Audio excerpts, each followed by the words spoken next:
और DNA conference के लिए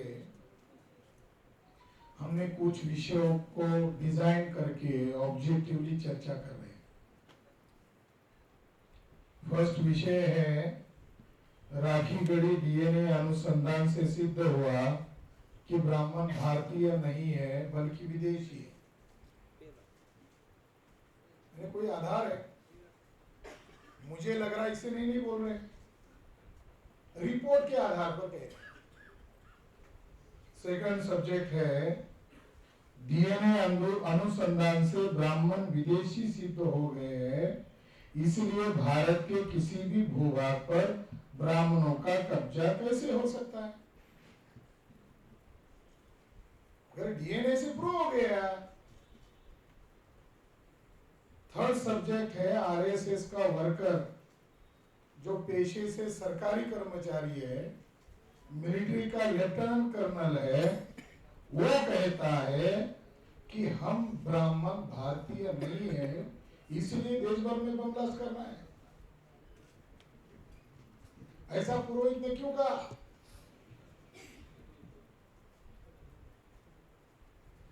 तो साथियों, ये सब्जेक्ट के ऊपर हम चर्चा कर रहे हैं। हमारे साथियों ने डीएनए को लेकर जो अवधारणा है, गलत अंडरस्टैंडिंग है, उसको खारिज करने का प्रयास किया है। हमारे एक वक्ता है जिन्होंने जिक्र किया, Tony Joseph. He is a journalist, he is not a DNA scientist, he is a journalist. जब राखीगढ़ी डीएनए रिपोर्ट आया तो पहला मैंने उनको कॉल किया, क्योंकि उनका एक हिंदुस्तान टाइम्स में एक रिपोर्ट आया था, एक इंटरव्यू आया था, और उन्होंने अच्छा आर्गुमेंट किया था कि आम लोग डीएनए की लैंग्वेज नहीं जानते, वो बहुत कॉम्प्लिकेटेड लैंग्वेज होती है। मगर जो राखीगढ़ी का एक्सकवेशन जिस पर्सन ने किया, डेक्कन कॉलेज का प्रोफेसर वसंत शिंदे गलत बोल रहा है, उसने डिनाई किया। मगर बाद में टोनी जोसेफ उसी पीरियड में फॉरेन में चले गए, हम उनको मिलना चाहते थे। और इंडिया में जब डिबेट चल रहा था ब्राह्मीज और फॉरेनर्स, तब टोनी जोसेफ की किताब सबसे ज्यादा सेल हुई थी।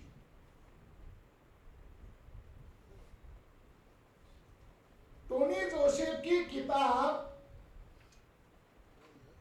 उसी दरमियान सेल ज्यादा हुई, मार्केट में ज्यादा लोगों ने पढ़ा। मगर टोनी जोसेफ ने उस किताब में कंक्लूजन नहीं किया, कंफ्यूजन किया।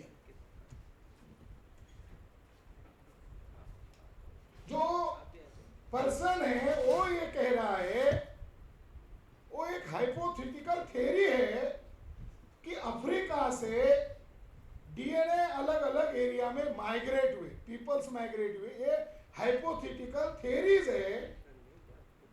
भारत में इसको लेकर एक अंतरराष्ट्रीय डीएनए रिसर्च हुआ, और वो डीएनए रिपोर्ट यम हैप्लो ग्रुप के डीएनए को लेकर था, और ये रिपोर्ट बीएमसी जीनोमिक्स फरवरी 2006 को पब्लिश हुआ, जिसका हेडिंग है भारत में माइटोकॉन्ड्रियल माइक्रोहैप्लोग्रुप यम संबंधित आनुवंशिकता का आंतरिक उगम। ये रिपोर्ट ये प्रूव करता है कि एशियन डीएनए, खास करके भारत के अंदर जो पाए जाने वाले एम हैप्लोग्रुप से ये माइग्रेट हुए लोग नहीं है, ये यही के लोगों का डीएनए ग्रुप से। क्योंकि आम लोगों में डीएनए क्या यही मालूम नहीं है। अगर कोई आर्गुमेंट हो भी रहा है तो आम लोगों से कोई जस्टिफिकेशन या क्रॉस एग्जामिनेशन होता ही नहीं है। साथियों, राखीगढ़ी डीएनए रिपोर्ट आया, और राखीगढ़ी डीएनए रिपोर्ट को भारत के अंदर ये जो मीडिया है, जो सो कॉल्ड नेशनल मीडिया है, इन्होंने सबसे झूठा प्रोपेगेंडा किया।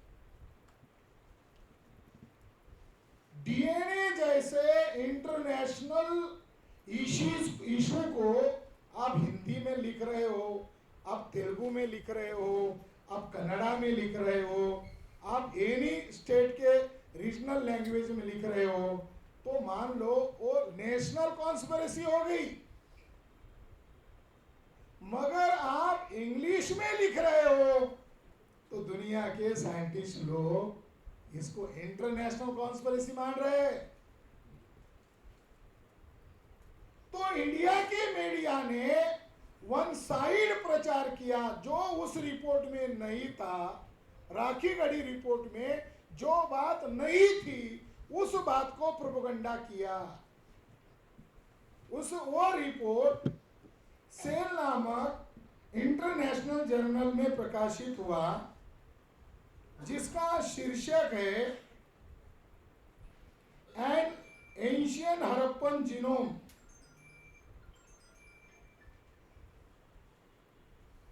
Lakhs ancestry from steppe pastoralist और इंडिया इरानियन फार्मर्स। ये उसका टाइटल है। कितने लोगों को इसका टाइटल समझ में आया? ब्राह्मण को समझ में आ गया। इसमें स्पष्ट शब्दों में लिखा हुआ है कि राखीगढ़ी में जो डीएनए मिला है, वो डीएनए ब्राह्मणों का नहीं है। स्पष्ट लिखा है, मगर वो साइंटिफिक लैंग्वेज में लिखा हुआ है। जैसे भारत में ब्राह्मण को ब्राह्मण कहते हैं, मगर ब्राह्मण जिस एरिया से आया, वो एरिया का नाम है स्टेप, वो एरिया का नाम है वेस्ट यूरेशिया। आप अरब में जाते हो तो पासपोर्ट दिखाते हो, वी आर इंडियंस। अमेरिका में जाते हो तो बोलते वी आर इंडियंस। हैदराबाद में आते हो तो आई एम रेड्डी। यानी हम लोग इंडिया में आते आते कास्ट में डिवाइड हो जाते, मगर फॉरेन में जाते तो वी आर इंडियंस।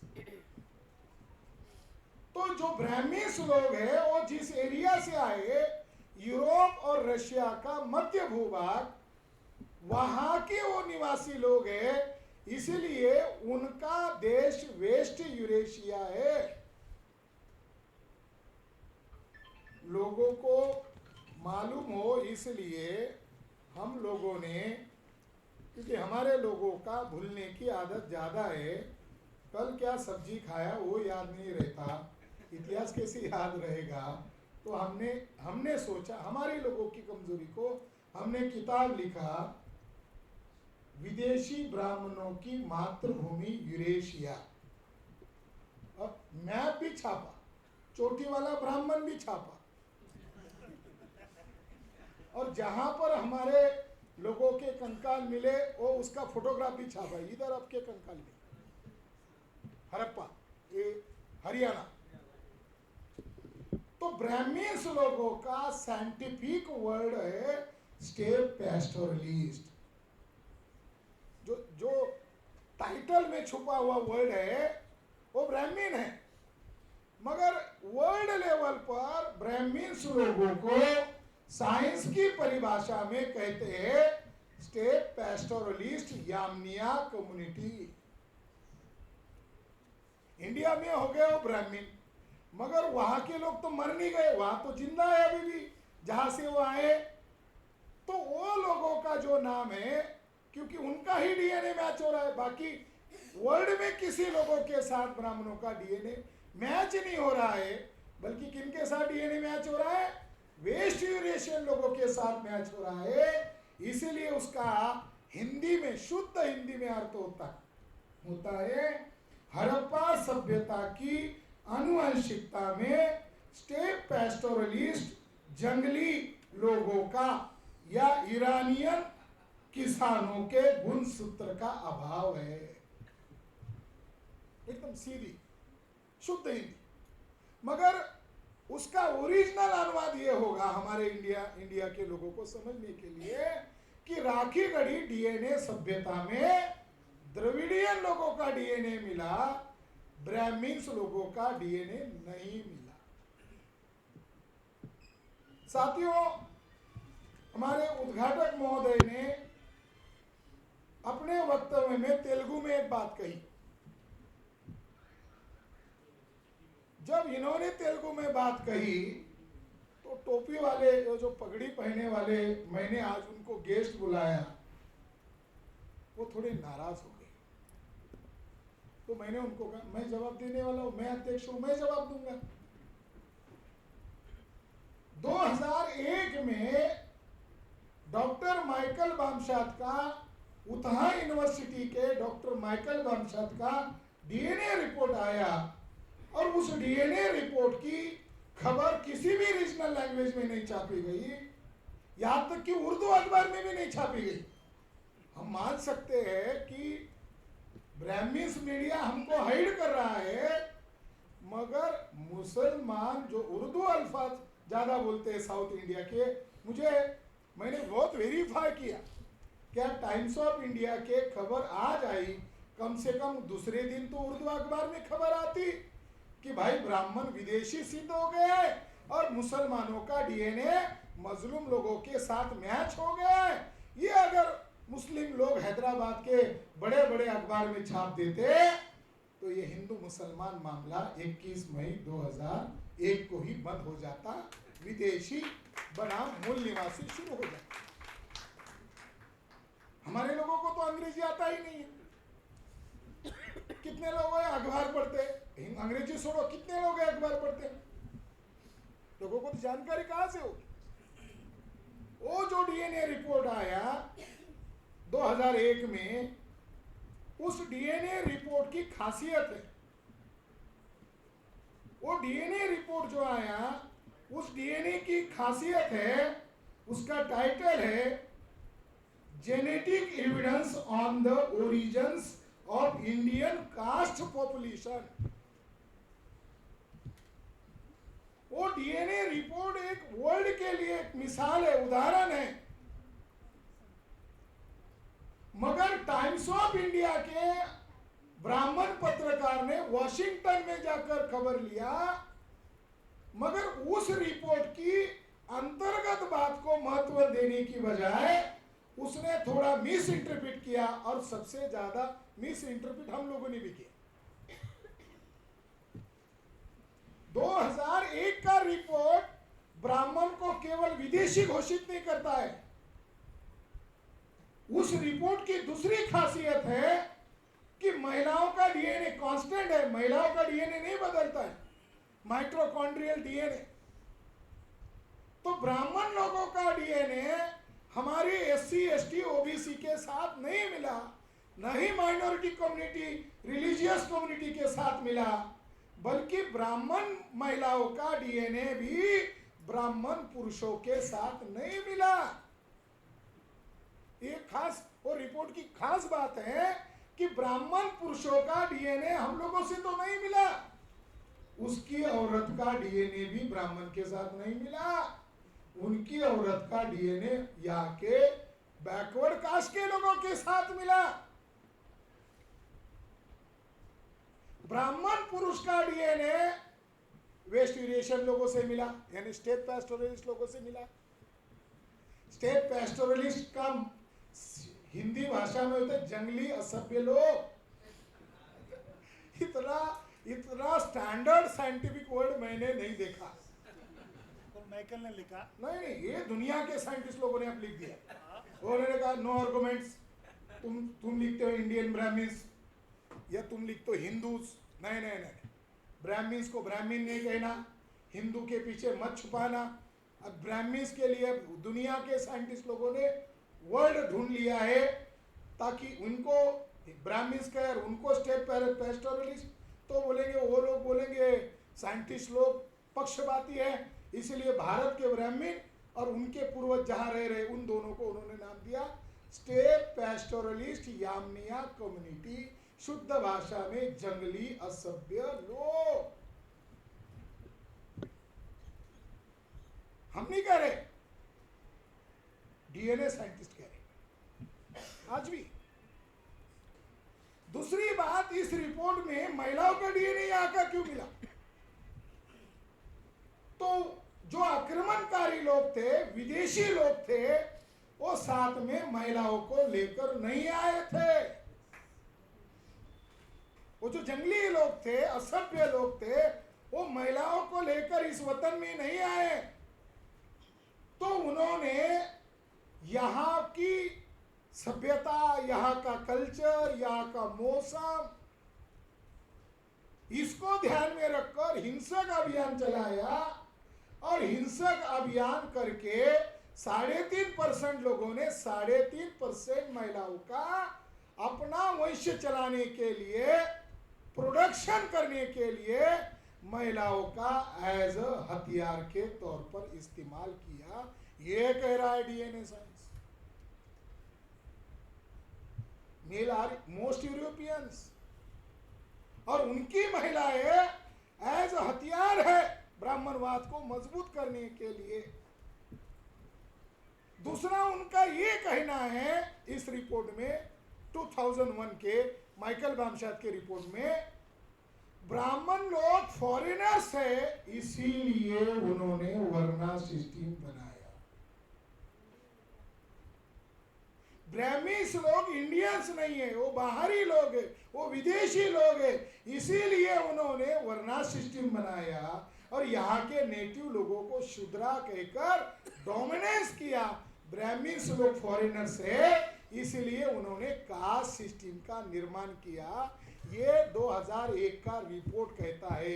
अगर इस रिपोर्ट को भारत के 6 लाख गांव में ये प्रोपेगेंडा कर दिया जाए कि डीएनए ने प्रूव कर दिया, जाति को मानना यानी गाली को स्वीकारना है, जाति को मानना यानी गुलामी को स्वीकारना है।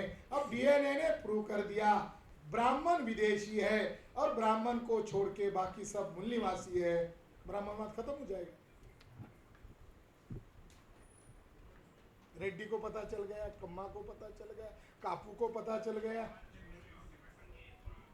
साथियों, मगर इस रिपोर्ट के बारे में एक कंफ्यूजन मीडिया के द्वारा और माइकल बामशात का भी एक अपना इंटरप्रिटेशन है। वो इंटरप्रिटेशन ये है कि दुनिया के साइंटिस्ट लोगों के सामने ये सवाल है, फिर ब्राह्मण विदेशी है तो क्षत्रिय भी विदेशी है और वैश्य भी विदेशी है, और हमारे लोग सबसे ज्यादा विक्टिम होने के कारण शूद्राज लोग और outcast people, tribes and schedule caste, nomadic tribes लोग भी मानते हैं कि ये तीनों वर्ग ही हमारा शोषण करते हैं। अब एक है डीएनए और एक है ब्राह्मणों का लॉ, मनुस्मृति। मनुस्मृति में जो लिखी हुई बात है कि ब्राह्मण को उपनयन करने का अधिकार है, क्षत्रिय को उपनयन करने का अधिकार है, वैश्य को उपनयन करने का अधिकार है, तो डीएनए साइंटिस्ट वालों ने यह मान लिया कि क्षत्रिय आल्सो फॉरेनर्स, वैश्य आल्सो फॉरेनर्स।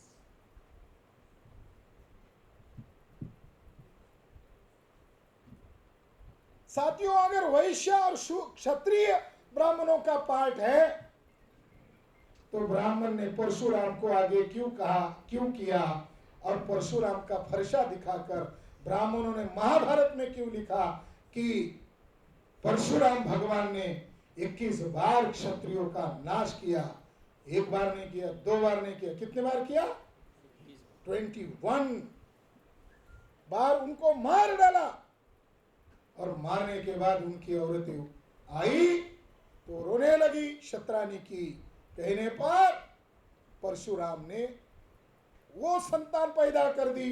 तो मन महाभारत खास करके क्यों कहता है कि वर्तमान क्षत्रिय परशुराम की नाजायज औलाद है? क्यों लड़ाई लड़ रहा है, क्यों उनको मार रहा है? तो डीएनए साइंस के आधार पर यह मुद्दा हमारे साथियों को क्लियर करना जरूरी है। इस आधार पर नहीं कह सकते। आपको जानकारी नहीं है तो आपको जानकारी लेना होगा। जानकारी का आधार क्या हो सकता है, आपको स्टडी करना होगा। साथियों, जो डीएनए रिपोर्ट्स आए उसमें 2011 में 2011 में एक डीएनए रिपोर्ट आया है और वो डीएनए रिपोर्ट बहुत महत्वपूर्ण है जिसके बारे में हमारे लोगों को जानकारी नहीं है। वो डीएनए रिपोर्ट के बारे में मैं आपको कुछ जानकारी देता हूँ। 2011 में एक डीएनए रिपोर्ट आया जो अमेरिका के एंथ्रोपोलॉजी का एक बड़ा इंटरनेशनल जर्नल है, उसमें 2011 में वो प्रकाशित हुआ है। उस रिपोर्ट का ये कहना है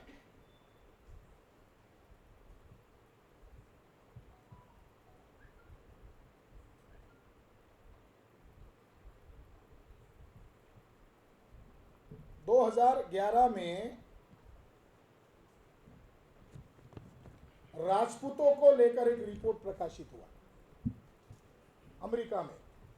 उस संस्था का नाम है, जहाँ ये प्रकाशित हुआ वो अमेरिका की बड़ी संस्था है जिसमें रीमा दादा कुल्लूर, नव सरस्वती, खांगेन, सोनी बाबू मेतई, प्रकाश रंजन मॉडल, हरिप्रीत कौर, किरण कुचरिया, सीमा भारद्वाज, ब्राह्मण भी है, साइंटिस्ट है, गजनवी इद्रीस, इन्होंने एंथ्रोपोलॉजिकल साइंस जर्नल में 2011 में एक डीएनए रिपोर्ट प्रकाशित किया जिसमें 12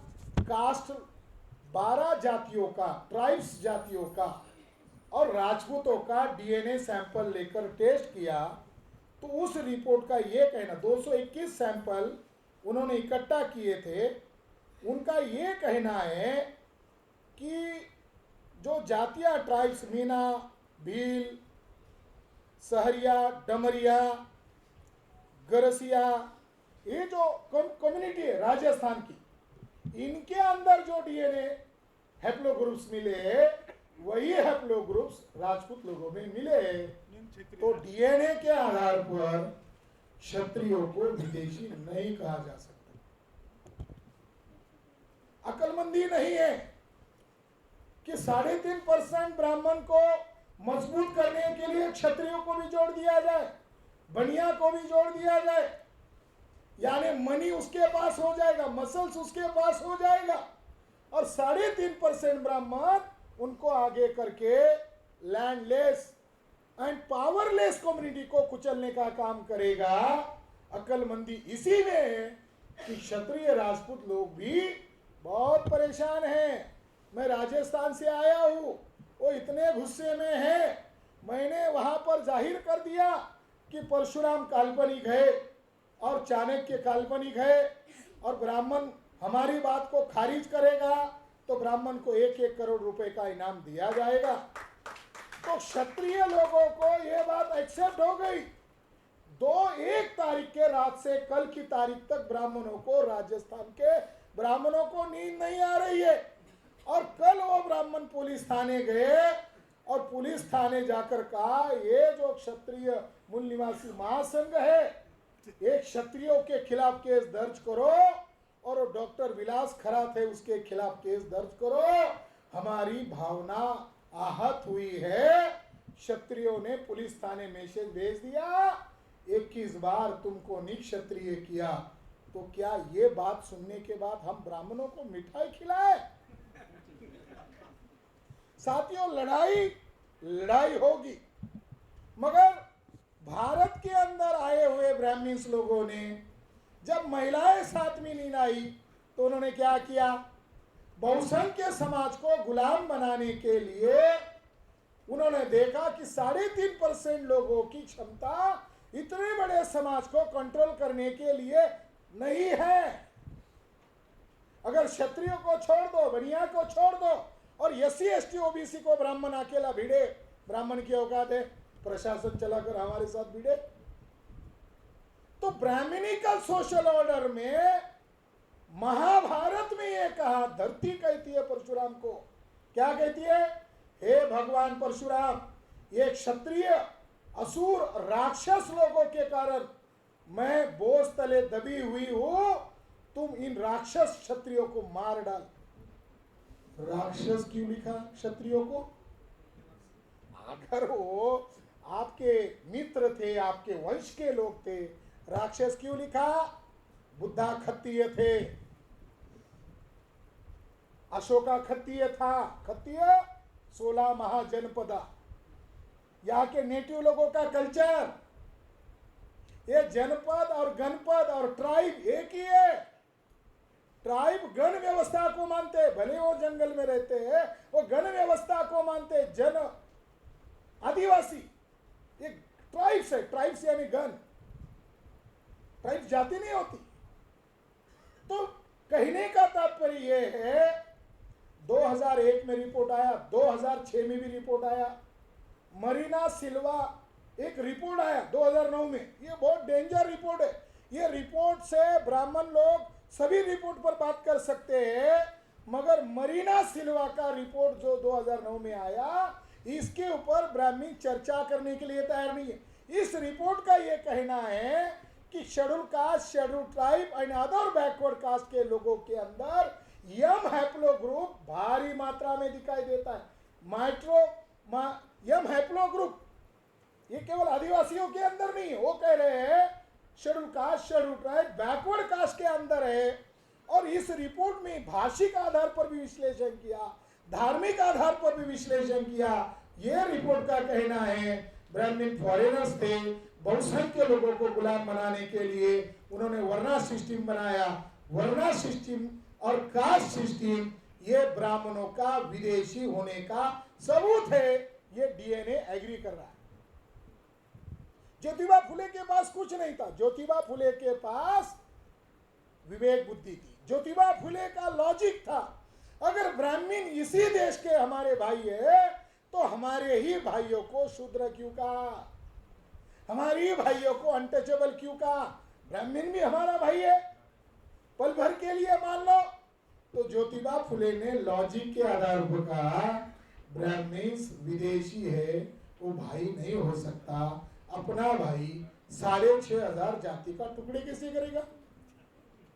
तकसीम, एक कम्युनिटी में तकसीम नहीं है, 6,500। इसीलिए माइकल बामशात के डीएनए रिपोर्ट का मिस अंडरस्टैंडिंग करना हमें छोड़ना होगा। ब्राह्मण, क्षत्रिय, वैश्य, शूद्र, ब्राह्मणों ने व्यवस्था को मेंटेन करने के लिए वैश्य और शूद्र बनाए, वैश्य और क्षत्रिय बनाए। गण व्यवस्था में हम नाग लोग हैं, जैसे ये यहाँ के कम्मा और रेड्डी लोगों को अभी भी रिजर्वेशन नहीं है। रिजर्वेशन है, अपर शूद्रा बोलते। ब्रह्मा ने बोला है, मुंह से ब्राह्मण पैदा हुआ, बहु से राजन्य पैदा हुआ। क्षत्रिय नहीं, राजन्य पैदा हुआ। कमर से वैश्य पैदा हुआ, पैर से शूद्र पैदा हुआ। मुझे समझ में नहीं आता, पैर से शूद्र पैदा हुआ तो अपर शूद्रा कहाँ से पैदा हुआ? इधर हमारे साउथ इंडिया में अपने को शूद्रा कहने में डर लगता है या मतलब अपमान जैसा लगता है। तो मैं शूद्रा से थोड़ा ऊपर हूं। अरे थोड़ा ऊपर अपर शूद्रा, थोड़ा ऊपर तो वैश्य है, उसके नीचे ऊपर कोई है नहीं।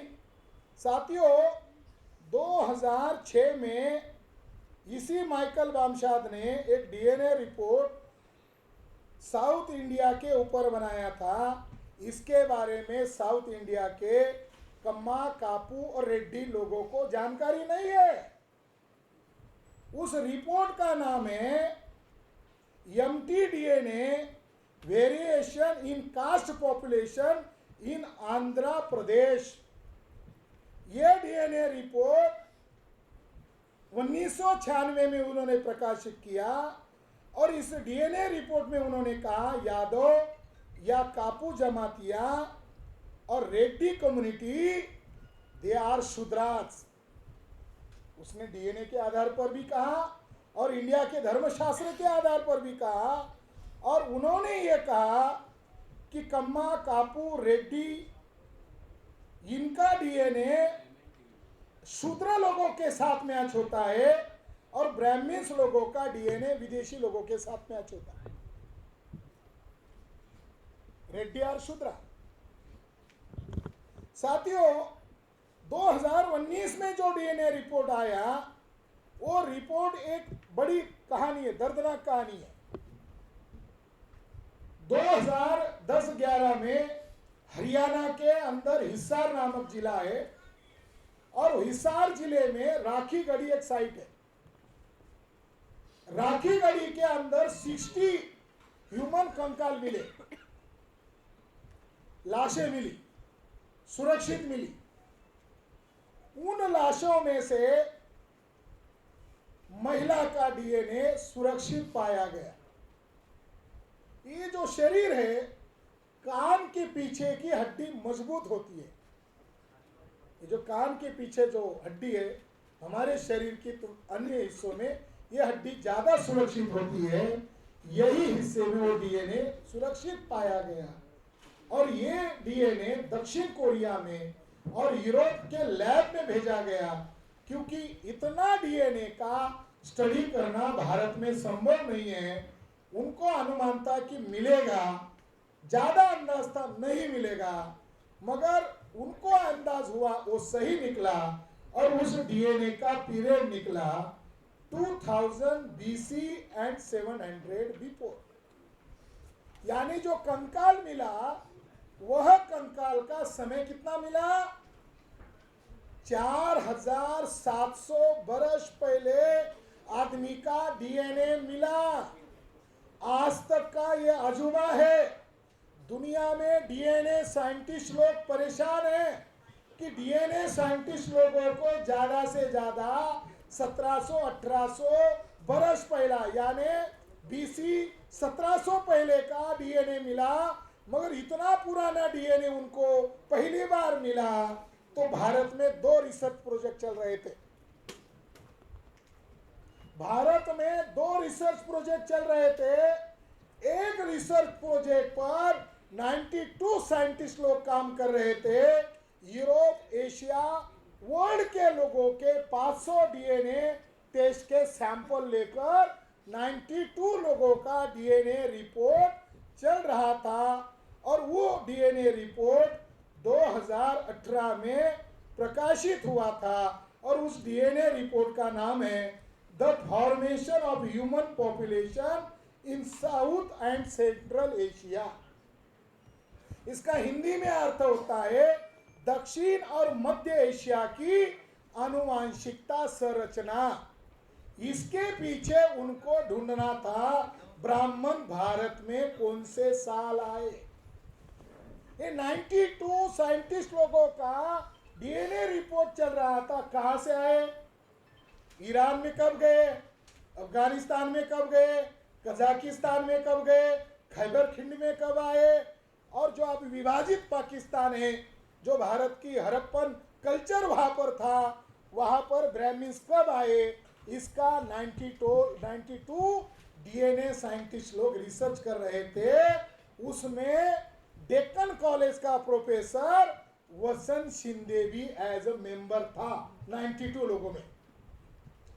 और राखीगढ़ी डीएनए रिपोर्ट की तरफ दुनिया के सारे लोगों की निगाहें लगी हुई थी, क्योंकि राखीगढ़ी इतना पुराना डीएनए रिपोर्ट अभी तक कहीं पर भी नहीं मिला था। इसलिए 92 लोगों का भी इंटरेस्ट था, पहले राखीगढ़ी का डीएनए रिपोर्ट आ जाए, उसके बाद हम लोग 90 ये जो वर्ल्ड, एशिया और यूरोप, उसका रिपोर्ट हम डिस्क्लोज करेंगे।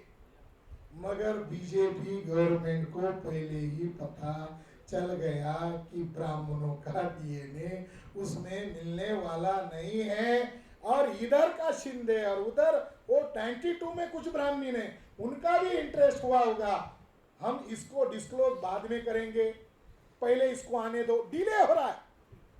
तो 92 लोगों में अमेरिका का सबसे बड़ा नंबर 1 का डीएनए साइंटिस्ट, जिसका नाम है रिच डेविड, वो भी उसका मेंबर था।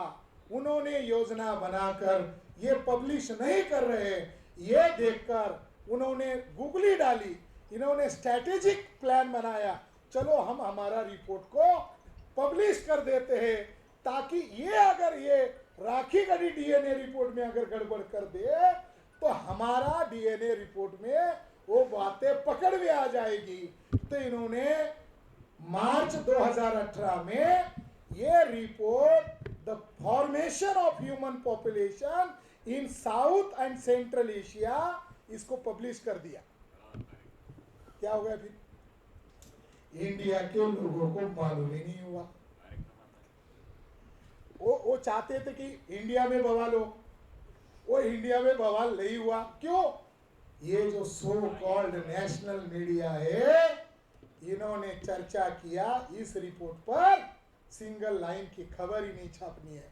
अगर सो कॉल्ड नेशनल मीडिया ने इसकी सिंगल लाइन की खबर नहीं छापी, जिस रिपोर्ट में कहा है ब्राह्मीण अपने देश से कौन से साल निकला, तारीख के साथ का कौन से साल निकला, कजाकिस्तान में कौन से साल पहला कब पहुंचा, तुर्कमेनिस्तान में कब पहुंचा, खैबर खिंड में से इंडिया की तरफ कब आया, यूरोप में कौन से शताब्दी में गया, इतना डिटेल रिपोर्ट, बहुत विस्तृत रिपोर्ट है। इसकी सिंगल खबर नहीं आने से क्या हुआ, ब्राह्मण्स लोगों ने ऐसा मान लिया चलो ये सारे हम जिनको शूद्र कहते हैं, ढोल गवार शूद्र नारी सब ताड़न के अधिकारी, चलो है ही ऐसे। चर्चा नहीं किया, मगर चर्चा यूरोप में शुरू हुई, इंडिया में चर्चा बंद, साइलेंट। मगर चर्चा यूरोप में शुरू हुई और यूरोपियन लोगों ने एक 97 जो साइंटिस्ट लोग थे उसके रिपोर्ट्स को रिव्यू आर्टिकल लिखना शुरू कर दिया। अब ग्लोबल मीडिया है, ब्राह्मणों को डर लगने लगा कहीं पागल बामसेप वालों के हाथ ये रिपोर्ट पहुंच ना जाए, क्योंकि बहुजनों का वास्तविक मीडिया बामसेप का मंच ही है, वही मीडिया है। हम जिस इशू को इस मंच पर खड़ा करते हैं वो बाद में नेशनल इशू बन जाता है, ये हमारा इतिहास है। हम इस मंच से जिस इशू को राष्ट्रीय इशू बनाते हैं वो आने वाले चंद दिनों में राष्ट्रीय इशू बन जाता है। उन्होंने, दुनिया के लोगों ने डिबेट डिस्कशन शुरू किया तो ब्राह्मण्स लोगों में खलबली मचना शुरू हुआ।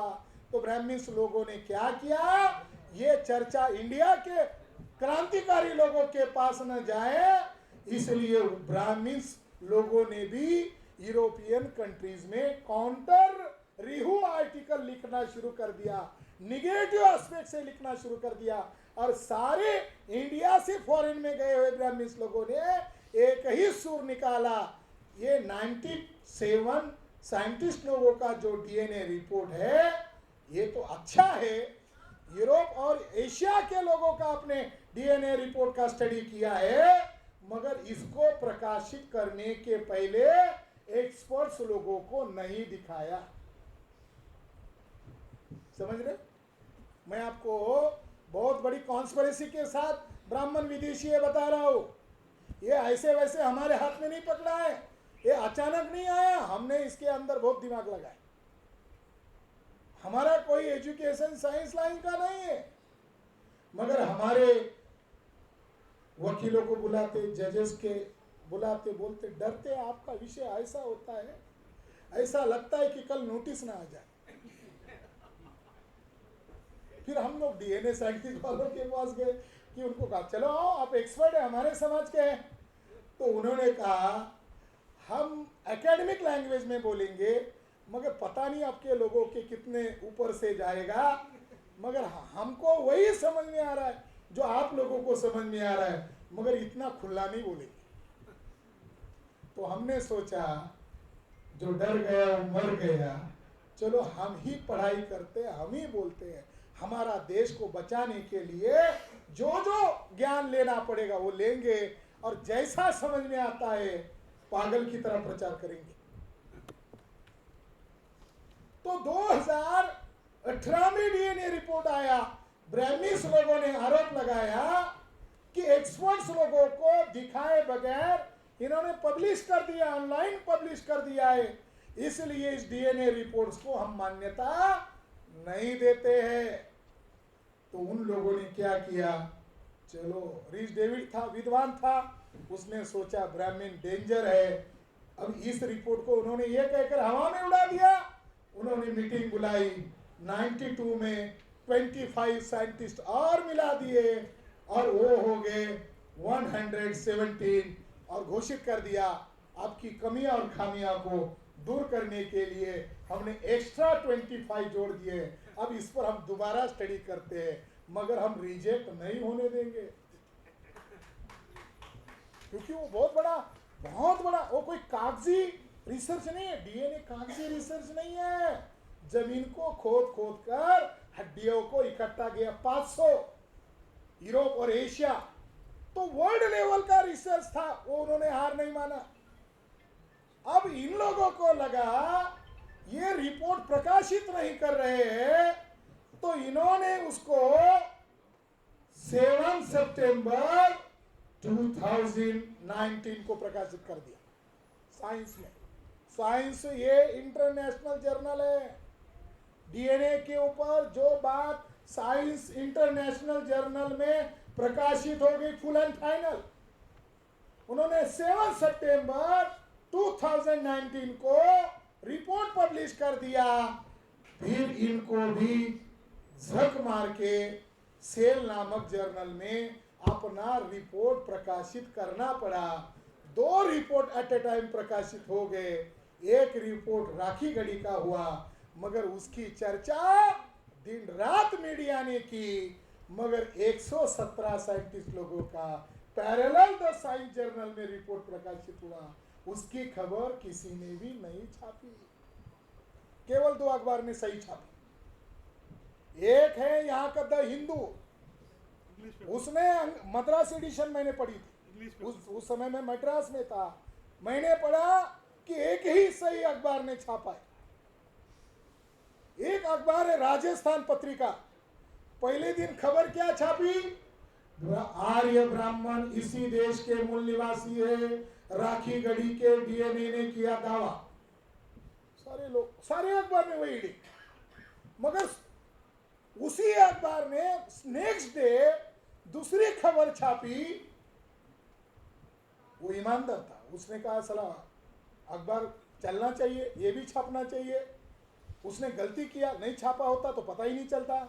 उसने दूसरी दिन खबर छापी, नया डीएनए रिपोर्ट से प्रकाशित हुआ 117 साइंटिस्ट लोगों का दावा, ब्राह्मण विदेशी है। ये खबर को दूसरे अखबार वालों ने नहीं छापी। ये जो 2019 का जो रिपोर्ट है, 2 रिपोर्ट, एक रिपोर्ट कहता है 117 साइंटिस्ट लोगों का कि ब्राह्मीस लोग ईसा पूर्व यानी बीसी 3300 को अपने मातृभूमि से निकल पड़े।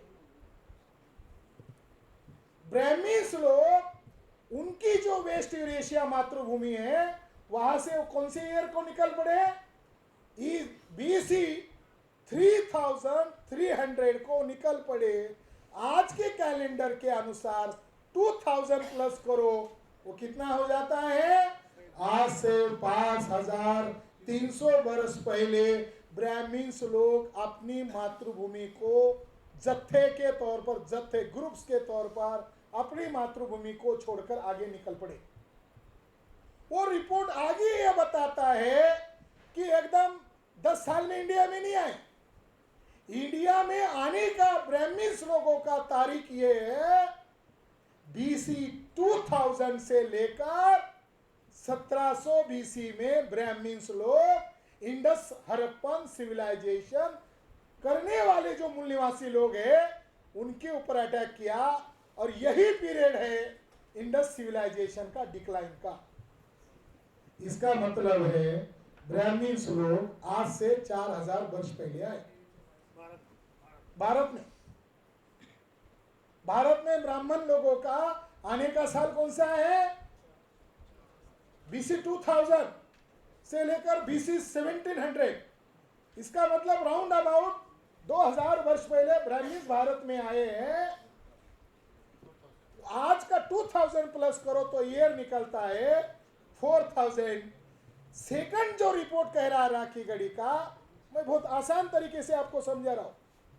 सेकंड जो रिपोर्ट आया राखी गढ़ी का सेम टाइम, वो रिपोर्ट का हेडिंग है कि राखी गढ़ी के कंकाल में स्टेप पैस्टोरलिस्ट लोगों का, यानी ब्राह्मण्स लोगों का, और इंडिया की बाउंड्री है अफगानिस्तान, यानी अफगानिस्तान की बाउंड्री का जो फार्मर्स है उस समय का, उसका भी डीएनए नहीं मिला, और स्टेप पैस्टोरलिस्ट यानी ब्राह्मण का भी डीएनए नहीं मिला। अब दो जानकारी आ गई। ब्राह्मण्स भारत में कब आया? 4000 वर्ष पहले। कंकाल का पीरियड कब बता रहे हैं? 4700 वर्ष पहले। तो ब्राह्मण का DNA Rakhi Garhi DNA report में क्यों नहीं मिला? ब्राह्मण 4700 वर्ष पहले आया ही नहीं था, 700 साल के बाद आया। जब ब्राह्मण भारत में आया ही नहीं है तो राखी गढ़ी के कंकाल में ब्राह्मण का डीएनए मिलने का सवाल नहीं है। हो गया प्रूफ? मगर वसंत शिंदे ने स्टेटमेंट दिया कि सर मार्टिमर व्हीलर ने इंडस सिविलाइजेशन का एक्सकवेशन रिपोर्ट में ये लिखा हुआ है। उसने कहा, एक बड़ा आर्कोलॉजिस्ट है, उसने इंडस सिविलाइजेशन का एक्सकवेशन किया और एक्सकवेशन के रिपोर्ट में कंक्लूड में कहा कि इंडस सिविलाइजेशन अपने आप खत्म नहीं हुई, ब्राह्मण्स लोगों के आक्रमण और हिंसा अभियान के द्वारा ही इंडस सिविलाइजेशन को तहस नहस किया गया है। इसका हवाला देकर वसंत शिंदे ने कहा, अब हम दावे से कहते हैं ब्राह्मण लोग यही के मूल निवासी थे, वो बाहर से आया नहीं। अब राखी गढ़ी डीएनए कह रहा है ब्राह्मण मूल निवासी है। वसंत शिंदे को मराठा, बायकास्ट, शूद्र आदमी ने क्या किया? लालचवश बोल दिया। लालचवश क्यों बोल दिया? मैं राखी गढ़ी गया, राखी गढ़ी में 2015 को गया, लगातार हर साल जाता हूं। हमारा इंटरेस्ट ज्यादा है डीएनए के मामले में, हमारा इंटरेस्ट ज्यादा है। मैं हर साल जाता रहा। 2015 में वहाँ वजीर सिंह एक व्यक्ति था, मास्टर, उसने मुझे जानकारी बताई, फिर मैंने ऑन रिकॉर्ड किया, उसका इंटरव्यू हमारे संगठन के एमएन चैनल पर प्रकाशित किया। उसने ये कहा, मैंने ही वसंत शिंदे को लेटर लिखकर ये साइट के बारे में जानकारी दिया, क्योंकि मैं मानता था कि डेक्कन कॉलेज आर्कोलॉजी का बड़ा कॉलेज है। वो आया, उसको एक एक चीजें जो मिली वो दिखाई, वो शौक रह गया। इंडस सिविलाइजेशन की साइट भारत में कैसे है, उसने खुदाई की और जो चीजें मिली, वजीर सिंह का दावा है उसने एक एक चीज 2-2 करोड़ रुपए में बेची। ये बात जानकारी लीक हो गई सीबीआई के द्वारा, वसंत शिंदे को नोटिस मिला, वसंत शिंदे की जांच हुई, और वो तो जांच करने वाले अधिकारी ब्राह्मण, वो आरएसएस के साथ जुड़े हुए, उन्होंने उसका ब्लैकमेल किया और उसको कहा तुम्हें हम बचा सकते हैं, रिपोर्ट जो भी आ जाए, क्योंकि इसमें 16 देशों के साइंटिस्ट लोग जुड़े हुए थे, केवल डेक्कन कॉलेज नहीं था। रिपोर्ट जो भी आ जाए हम मीडिया हम मैनेज करेंगे, सरकार भाजपा की है, तुम वही बात कहना जो आरएसएस का मोहन भागवत बोलेगा। आरएसएस के मोहन भागवत के इशारे पर वसंत शिंदे का ब्लैकमेल किया गया और वसंत शिंदे को ट्रैप करके आरएसएस के लोगों ने उसके मुंह से उल्टा कहलवाया जो उस रिपोर्ट में नहीं है। साथियों, फिर हमने उसको लीगल नोटिस भेजा। वसंत शिंदे ने जैसे स्टेटमेंट दिया ब्राह्मण यही कहा है, हमने उसको लीगल नोटिस भेजा। हमने कहा किस लाइन पे लिखा है, कौन से पैराग्राफ में लिखा है, वो हमें जरा बताओ। वसंत शिंदे ने नहीं बताया। तो फिर हमने दूसरा बुक प्रसिद्ध किया, क्या वसंत शिंदे विदेशी ब्राह्मणों के दलाल है, एक शोध। क्योंकि हमारी बातें वो दिखा नहीं रहे, हमारे प्लेटफॉर्म पर हम बोल रहे, ब्राह्मण बोलने नहीं दे रहे। ये भी बड़ी मजाक है कि उनके प्लेटफॉर्म पर हमको नहीं बुला रहे, त्रिवेदी, पांडे, चौबे यही बोल रहे, हमको बोलने नहीं दे रहे। तो हमने लिखा, हमने अभियान चलाया और उसको एक्सपोज करने का काम किया। आखिरकार उसको एक बड़े पद से हटाना पड़ा। जैसे हमने उसके बारे में एक्सपोज अभियान शुरू किया। अब उसको लगा ये काम का नहीं है, आउट किया। अब साइड में रखा हुआ है, डीएनए रिपोर्ट से प्रकाशित हुआ ब्राह्मण्स फॉरेनर्स है। मार्टिमर व्हीलर ने अपने रिपोर्ट में कहा कि मैं हड़प्पन सिविलाइजेशन के डी नंबर 11 के पास गया था। वहाँ अलग साइंटिफिक लैंग्वेज में एरिया का नाम देना पड़ता, जैसे गली नंबर 14, गली नंबर 15। तो आर्कोलॉजी में भी स्टडी के लिए, समझने के लिए, आने वाले लोगों को समझने के लिए वो कहता है D11 में मैं गया, सीढ़ियों से नीचे उतरते हुए मैंने देखा, वहाँ 14 लोगों की डेड बॉडीज मुझे मिली। उसमें नन्हे बच्चे भी थे, औरतें भी थे। औरतों की गहने से पता चला वो यही वही की मूल निवासी है। और उसमें 14 लोगों के सिर के ऊपर कुल्हाड़ी के घाव मैंने देखे। मार्टिमर व्हीलर की थ्योरी को कोई रिजेक्ट नहीं कर सकता। मार्टिमर व्हीलर ने आर्कोलॉजिकल डेड बॉडीज दिखाया। अगर यही के लोग हैं तो इनके टुकड़े करके इनके सर में मारकर किसने हत्या किया, इसका जवाब ब्राह्मण उस समय से लेकर आज तक नहीं दे रहे। और एकेडमिक क्षेत्र में मार्टिमर व्हीलर ने क्या लिखा है इसको भी नहीं दिखा रहे, केवल रिजेक्ट कर रहे, दिखा नहीं रहे। इसीलिए डीएनए रिपोर्ट से प्रूव हो गया, राखी गढ़ी डीएनए रिपोर्ट से प्रूव हो गया ब्राह्मण्स फॉरेनर्स है। ब्राह्मण मीडिया वन साइड जानकारी बता रहा है, दूसरी साइड नहीं बता रहा है। और वो डीएनए रिपोर्ट्स मूल निवासी लोगों का है। जेनेटिक्स आधार पर हम कह रहे हैं राखी गढ़ी डीएनए हमारा है, हमारी मूल निवासियों का है। मगर अब क्या हो रहा है, हम चर्चा इतिहास बताने के लिए या नहीं कर रहे।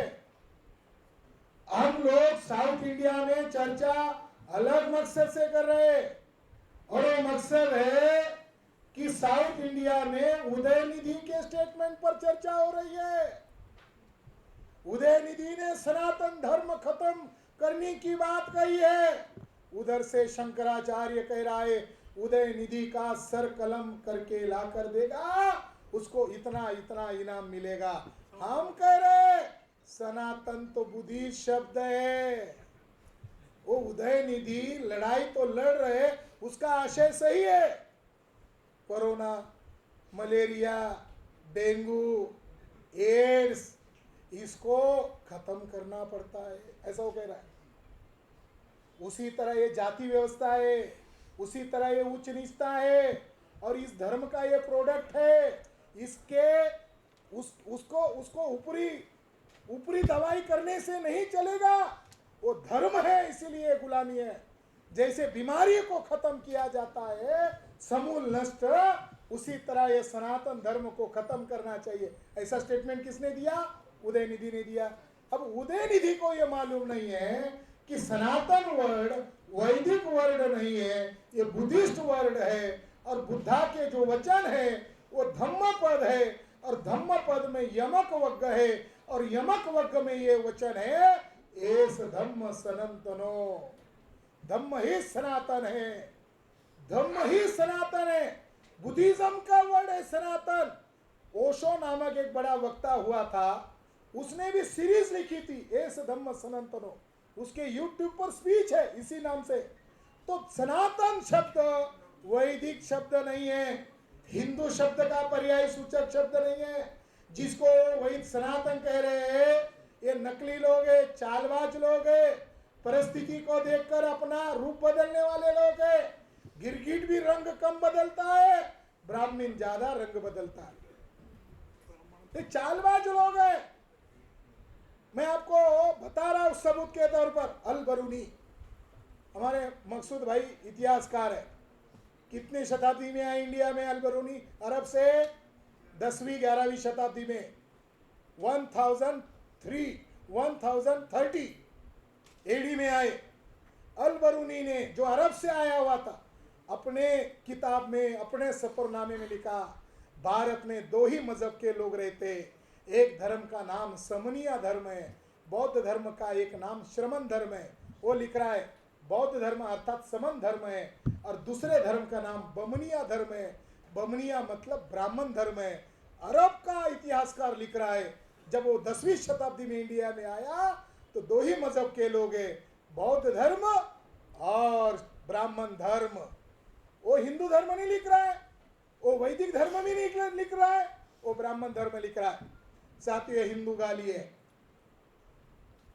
ब्राह्मण लोग बैकवर्ड कास्ट के लोगों को मूर्ख बना रहा है, राजपूत लोगों को मूर्ख बना रहा है। अब राजपूत चिल्ला रहे हम क्षत्रिय लोग हिंदू नहीं है, उनको समझ में आ गया। वो अपना नाता जोड़ रहे महावीर के साथ, अपना नाता जोड़ रहे बुद्धा के साथ, उनको समझ में आया। मगर हमारे बैकवर्ड कास्ट को समझ में नहीं आ रहा है। हिंदू शब्द रामायण में नहीं मिलता, हिंदू शब्द महाभारत में नहीं मिलता, हिंदू शब्द भगवत गीता में नहीं मिलता, हिंदू शब्द शिव पुराण में नहीं मिलता, हिंदू शब्द विष्णु पुराण में नहीं मिलता। क्यों नहीं मिलता? वो संस्कृत भाषा का ही नहीं है। होगा तो मिलेगा ना। वो कौन सी भाषा का है? पर्शियन भाषा का है। किसने बताया? हम नहीं बता रहे। ब्राह्मण का बड़ा नेता जिसका नाम है स्वामी दयानंद सरस्वती, रहने वाला मोदी के स्टेट का, गुजरात का, सौराष्ट्र का, और उसके गांव का नाम है टंकारा गांव। हमको उसका एड्रेस भी मालूम है। किसी को उसका घर देखने के लिए जाना है, हमको उसका पोस्टल एड्रेस पूछ लेना। उसने क्या लिखा? उसने 1874 में आर्य समाज की स्थापना की, हिंदू समाज की नहीं, आर्य समाज। उसने किताब लिखी, उस किताब का नाम है सत्यार्थ प्रकाश।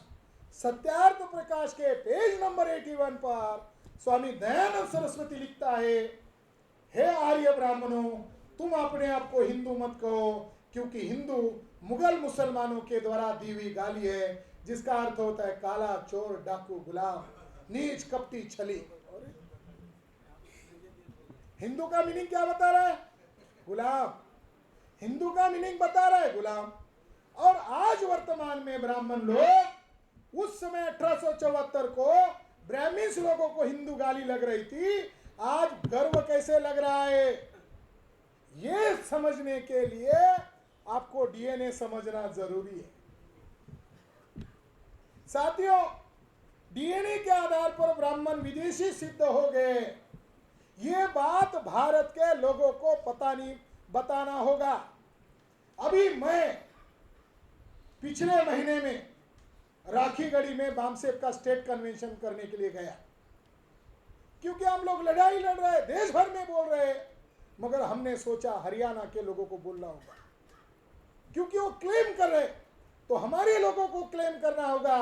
हमने वहां बामसेब का स्टेट कन्वेंशन किया और हमने बिहार, हरियाणा के हर जिले के लोगों को दिखाया, यह आपकी विरासत है, इसके ऊपर वो कब्जा कर रहे। भारतीय संस्था है ESI, archaeological survey of India, उसका वहां बोर्ड लगा हुआ है और उसके ऊपर मोटे अक्षर में लिखा है, ये आर्य ब्राह्मणों की नगरी है, लिखा है। यानी अखबार में कहना, झूठा कहना, वत्सन शिंदे गद्दार है, हमने इसको दलाल का, मगर खुद भारतीय संस्था है, भारतीय पुरातत्व सर्वेक्षण विभाग, उसने वहां तख्ती लगाई, बोर्ड लगाया और उसके ऊपर बोल्ड अक्षर में लिखा हुआ है, ये राखीगढ़ी सभ्यता वैदिक सिंधु सभ्यता है और यहाँ ये नगरी ब्राह्मणों की है। इसका मतलब है कि नॉर्थ इंडिया के लोगों को भी इसकी खबर नहीं है, साउथ इंडिया के लोगों को भी इसकी खबर नहीं है। तो हमने सोचा ब्राह्मणों को हम नॉर्थ इंडिया में जब कार्यक्रम करते हैं तो विरोध करने आते हैं, हमने यहाँ कॉन्फ्रेंस रखा। आपको मालूम नहीं है, हमारे लोगों ने कम फोन किए, खुफिया विभाग ने हजारों बार कॉल किया, अरे कब आने वाले हो, वो कैसे दिखते हो बोलने वाला, फोटो भेजो हमको, हमको रिपोर्ट देना है गवर्नमेंट को, डीएनए पर क्यों चर्चा कर रही जी? उसने कहा क्यों, हमारी मर्जी, हम कुछ भी बोलेंगे। क्या है डीएनए? कुछ नहीं, ब्राह्मण विदेशी। अच्छा, फिर ये चर्चा आप हॉल में क्यों कर रहे हैं? वो कह रहा है, खुफिया विभाग वाला होगा, वो कह रहा है हॉल में क्यों कर रहे हैं, मैदान में क्यों नहीं कर रहे हैं? तो हमारे आदमी ने कहा वो हमारा आदमी बताने वाला है क्यों नहीं कर रहे हो, मुझे भी समझ में नहीं आ रहा है, मुझे भी लग रहा है मैदान में करना चाहिए था, हैदराबाद में 5 लाख लोगों को इकट्ठा करना चाहिए था, वहाँ घोषित करना चाहिए था। हम चर्चा नॉर्थ इंडिया में कर रहे तो हमारे कार्यक्रम को रोक रहे थे। हमने 6 अक्टूबर 2022 को हमारी डीएनए कॉन्फ्रेंस को रोका तो हमने आरएसएस हेडक्वार्टर को घेर लिया। अब यहाँ हम चर्चा कर रहे हैं, हॉल में इंटेलेक्चुअल लोगों को लेकर चर्चा कर रहे हैं। ये हमें खुजली नहीं है भाषण करने की। हम लोग साउथ इंडिया में, नॉर्थ इंडिया में जो आपकी साइट है उसका ऊपर ब्राह्मण विदेशी लोग कब्जा कर रहे हैं और कब्जा ही नहीं कर रहे हैं। वसंत शिंदे ने इंटरव्यू में कहा मैं बीजेपी गवर्नमेंट को रिकमेंडेशन करने वाला हूं, अब सिलेबस में से निकाल दो आर्यों का आगमन, अब सरकारी सिलेबस में लिखो आर्य ब्राह्मण भारत के मूल निवासी है। ये हो रहा है उधर, ये आने वाला है सिलेबस में। और वो नॉर्थ इंडिया में आएगा, क्या वो साउथ इंडिया में नहीं आएगा? वो तो वो लोग कब्जा कर रहे हैं। इसलिए उसको एक्सपोज करने के लिए तेलंगाना में आज हम डीएनए कॉन्फ्रेंस कर रहे हैं। कुछ ही दिनों में हम कर्नाटका में करेंगे, तमिलनाडु में करेंगे और फिर केरला में करेंगे। केरला बाउंड्री हो जाएगी। फिर जब ये हमारे कार्यकर्ता जिले लेवल के समझ लेंगे तब वो तेलुगु, मलयालम, कन्नड़ में डिस्ट्रिक्ट लेवल की डीएनए कॉन्फ्रेंस करेंगे। ये मकसद है। पहले हमारे लोगों को समझ में आना चाहिए, क्योंकि विदेशी ब्राह्मण कब्जा कर रहा है। हमारे दासराम नाइक बोल रहे, जोश से बोल रहे कि इनका कुछ बंदोबस्त करना होगा। हमारे भाई भी बोल रहे कि बुद्धिस्ट विरासत पर कब्जा कर रहे, बोल रहे। ज्ञानेश्वर चौबे बीएचयू का प्रोफेसर, नाम है ज्ञानेश्वर चौबे, बीएचयू का प्रोफेसर। जैसे ही राखी गढ़ी डीएनए रिपोर्ट आया, हफ्ते भर के अंदर बीएचयू में कॉन्फ्रेंस लिया, डीएनए कॉन्फ्रेंस लिया और प्रोफेसर ज्ञानेश्वर चौबे ने कहा ब्राह्मण मूल निवासी है, आदिवासी विदेशी है। ब्राह्मण ने क्या चालाकी की, ब्राह्मण बोल रहा है हम कौन है, हम मूल निवासी है। ये जो आदिवासी है, ट्राइब्स है, ये विदेश संताल और ये गोंड, ये जो आदिवासी है विदेशी है। उसने आदिवासी की तरफ उंगली कर दी, निशाना उधर लगा दिया, ब्राह्मण को लगा हम लोग अगर कहे हम मूल निवासी है तो बामसेप वाले लोग हमको पकड़ पकड़ कर चौक में नंगा करेंगे।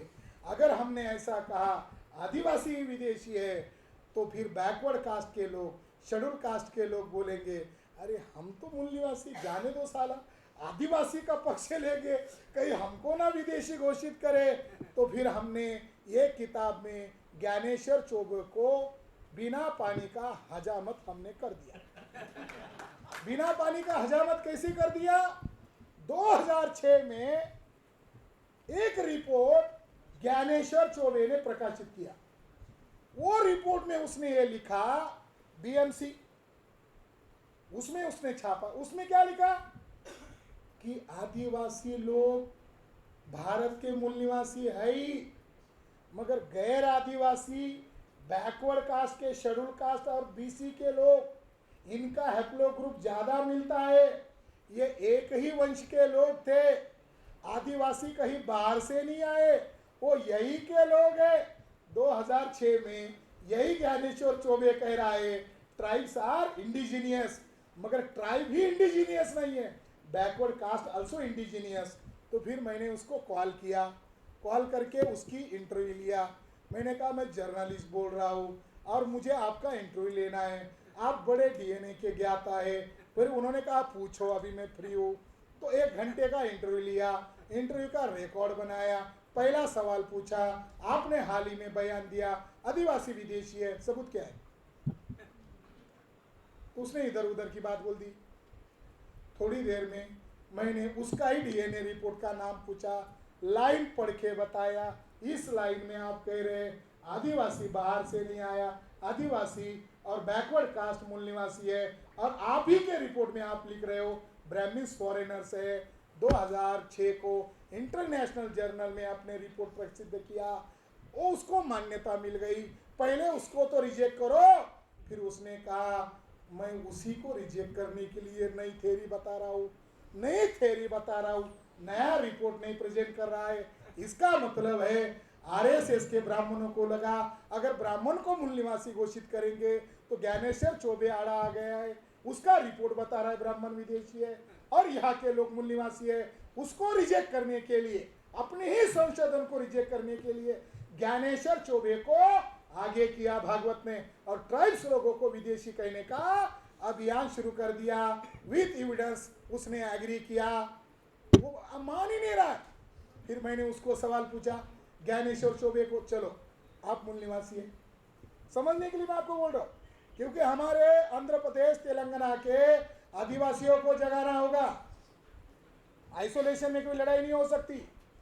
मैंने उसको सवाल पूछा, चलो आप मान लो, मैं मानता हूँ ब्राह्मण मूल निवासी है, फिर ब्राह्मणों का डीएनए क्या है, डीएनए ग्रुप क्या है, और यहाँ के नॉन ब्राह्मण्स लोगों का डीएनए ग्रुप क्या है। उसने कहा मैं समझा नहीं, तो मैंने उसको बताया ब्राह्मण्स लोगों के डीएनए ग्रुप का नाम R1A1 है। ये जो हम डीएनए कॉन्फ्रेंस कर रहे हैं, ये बात ध्यान रखना, हम ब्राह्मण्स को फॉरेनर्स कह रहे हैं, सबूत देकर कह रहे हैं। क्या कह रहे हैं डीएनए रिपोर्ट्स? ब्राह्मण्स लोगों के डीएनए ग्रुप का नाम है R1A1। मैंने उसको दूसरा सवाल पूछा, जो नॉन ब्राह्मण लोग हैं उनके डीएनए ग्रुप का नाम क्या है, तो उसने बोलना बंद कर दिया। मैंने उसको बताया L3MN, ये बैकवर्ड कास्ट के लोगों का डीएनए ग्रुप का नाम है। तो तुम किस आधार पर मूल निवासी हो? अगर तुम मूल निवासी होते तो तुम्हारा डीएनए ग्रुप का नाम L3MN आता, न कि R1A1 आता। तो उसने आखिर में बोल दिया, आप क्यों इतना इंटरव्यू ले रहे हो, आप लगते और है, आप शायद बीजेपी से संबंधित नहीं हैं, आप शायद इतना खिंचातानी कर रहे हैं। तो मैंने उसको बोल दिया मैं वास्तविक पत्रकार हूँ, मैं वास्तविक छापूंगा। बाद में डिस्कनेक्ट कर दिया, उसके मुंह से पकड़ा, हाँ मैं R1A1 हूँ। मगर ये बारीक बात लोगों को कहाँ मालूम है कि ब्राह्मण्स लोगों का डीएनए विदेशी है और उनके ग्रुप का नाम R1A1 है, और भारत के मूल निवासी लोगों का डीएनए ग्रुप का नाम L3MN है। इस आधार पर यह बात सिद्ध होती है कि ब्राह्मण्स फॉरेनर्स है। साथियों, हम ये हैदराबाद में डीएनए रिसर्च कर रहे हैं और ये लाइव टेलीकास्ट हो रहा है। तो हैदराबाद में डीएनए की भारत की सबसे बड़ी लैब है। हम हैदराबाद में रिसर्च कर रहे हैं, हम हैदराबाद में डिस्कशन कर रहे हैं। तो साउथ इंडिया की नहीं, ऑल इंडिया की डीएनए लैब हैदराबाद में है, जिसका नाम है central for cellular and molecular biology Hyderabad. अब ये मैं बता रहा हूं तो वो लोग भी सुनेंगे, वो लोगों को सुनाना चाहते हैं कि तुम लोग डीएनए रिसर्च के नाम पर बदमाशी कैसे कर रहे हो। ये दूसरा मकसद है हैदराबाद में डीएनए रिसर्च करने का। मतलब एक तो मूल निवासियों को जानकारी देना, दोस्त दुश्मन की पहचान कराना, और दूसरा मकसद है ये जो सीसीए जो है यहाँ, इसको एक्सपोज करना। ये क्या कर रहा है? मान लो वसंत शिंदे बोल रहा था, ज्ञानेश्वर चौबे बोल रहा था, तो ये central for cellular and molecular biology क्या कर रहा था? ये चुप बैठे हुए थे। 2009 में घटना हुई और वो घटना को एक्सपोज करने का काम रिच डेविड नामक व्यक्ति ने किया। रिच डेविड ने, उसको पता चल गया कि राखी गढ़ी के डीएनए रिपोर्ट में छेड़छाड़ होने वाली है, तो उसने एक वर्ल्ड लेवल का डीएनए के ऊपर एक किताब लिखी, दुनिया भर के लोगों को मालूम हो। उस किताब को हर व्यक्ति ने पढ़ना चाहिए। वो किताब 2017 को उसने प्रकाशित किया। उस किताब का नाम है who we are and how got here. Who we are and how got here, ये बुक प्रकाशित किया 2017 में उसका 40% चैप्टर या 40% जानकारी ये ब्राह्मण्स लोगों को वर्ल्ड लेवल पर एक्सपोज करने के लिए है। उसके अंदर उसने एक जानकारी दी 28 अक्टूबर 2008 को।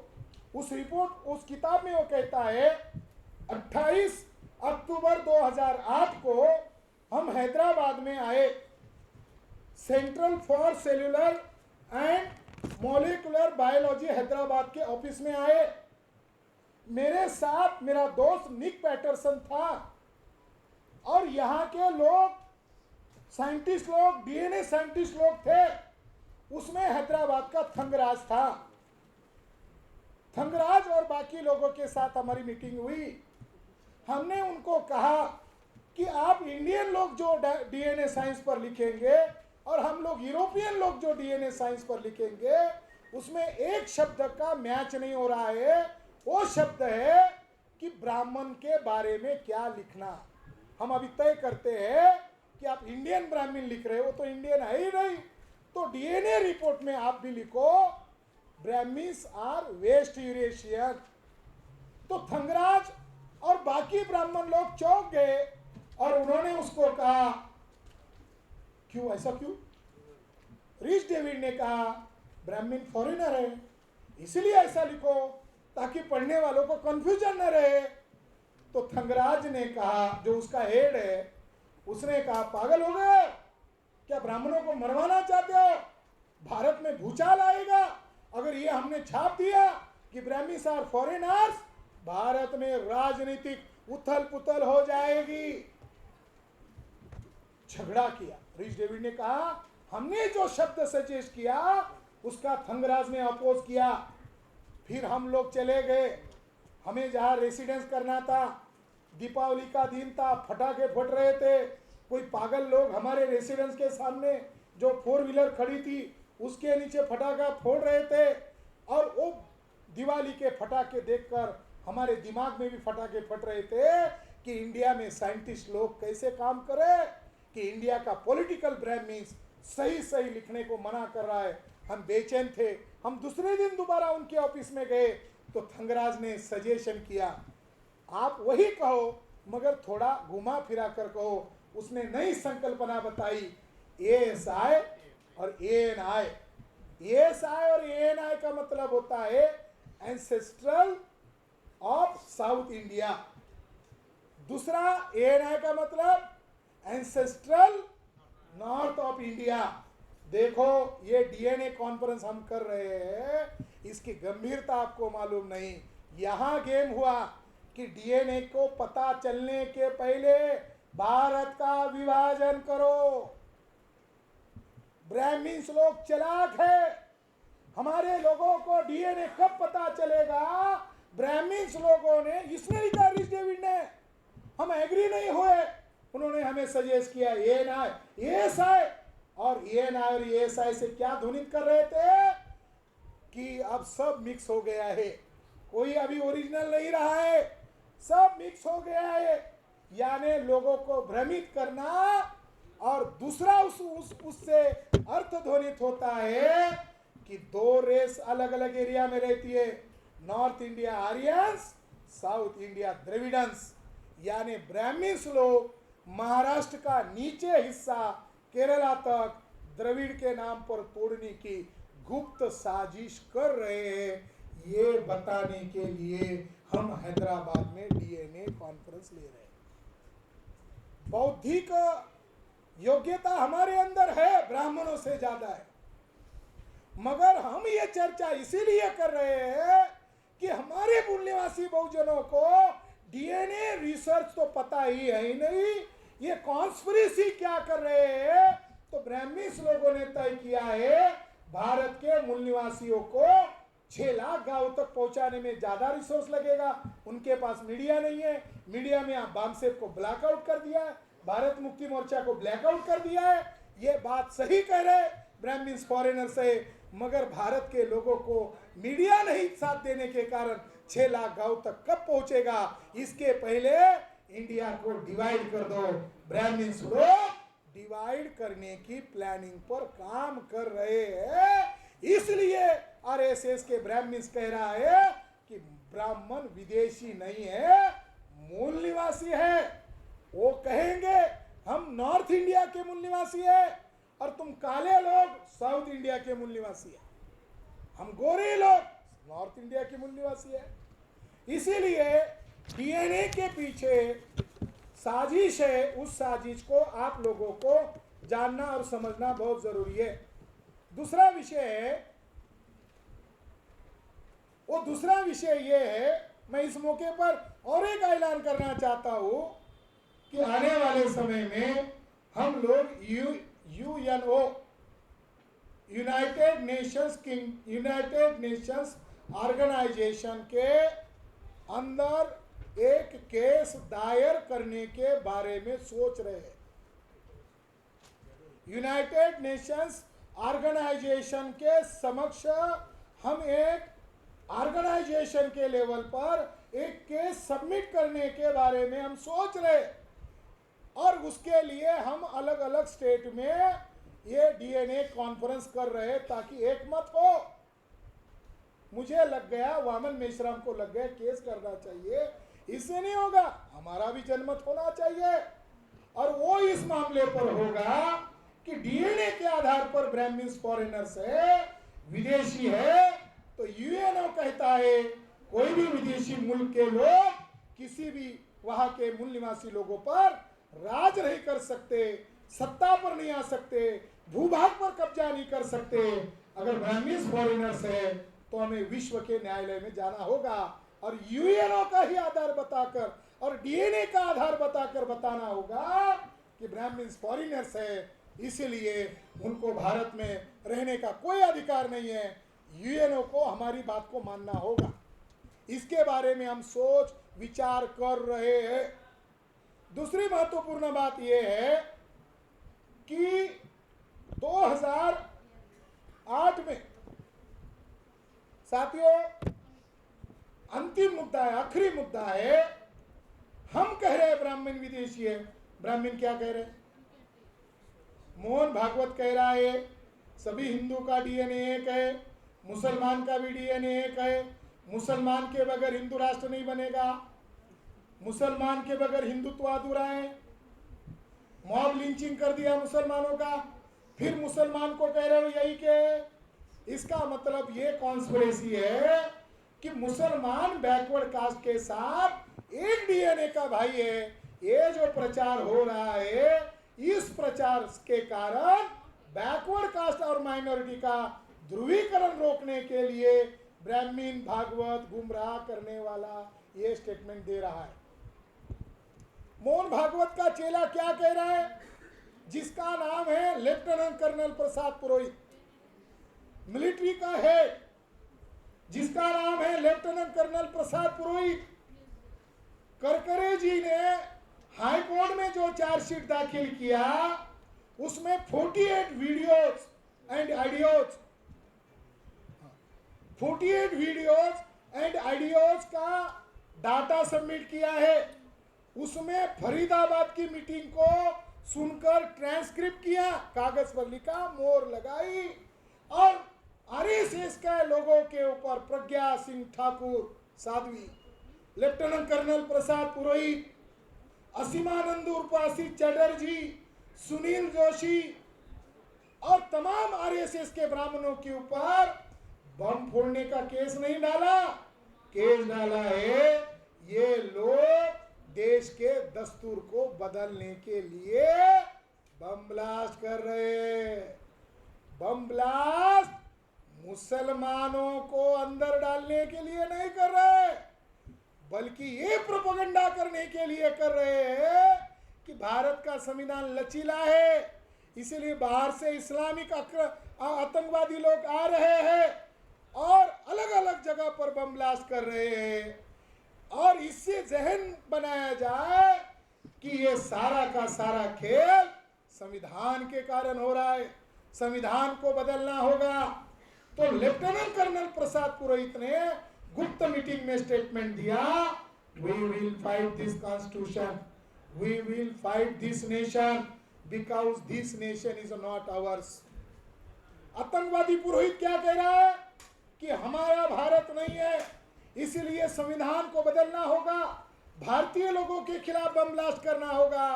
खुले तौर पर कह रहा है भारत हमारा नहीं है। उसका गुरु भागवत बाहर क्या कह रहा है? डीएनए के अनुसार ब्राह्मण यही के गलत, वो सही कह रहा है, हम विदेशी है। इसीलिए साथियों, ब्राह्मण लोग जो हिंदुत्व हिंदू राष्ट्र का प्रचार कर रहे हैं, इसके पीछे ब्राह्मणों की कॉन्स्पिरेसी है। कॉन्स्पिरेसी यही है, नाम मुसलमान के नाम से चिल्लाए जाए, बम ब्लास्ट मुसलमान ने किए ऐसा कहा जाए, ताकि नॉन मुसलमानों का जहन हिंदुत्व हिंदू राष्ट्र की तरफ झुका रहे। अल्पसंख्यक लोग बहुसंख्यक लोगों पर राज कदापि नहीं कर सकते। कब कर सकते हैं? फसाद करने के बाद। कब कर सकते हैं? बम ब्लास्ट करने के बाद। साथियों, महाराष्ट्र के पूर्व आईजी, इन्होंने किताब लिखी, Brahmin bombed and Muslim hanged. बम फोड़े ब्राह्मणों ने और सूली पर चढ़ाए बेकसूर मुसलमान। साथियों, उन्होंने प्रूव कर दिया कि सारे के सारे बम ब्लास्ट आरएसएस के लोगों ने किए हैं और आरएसएस आतंकवादी संगठन है।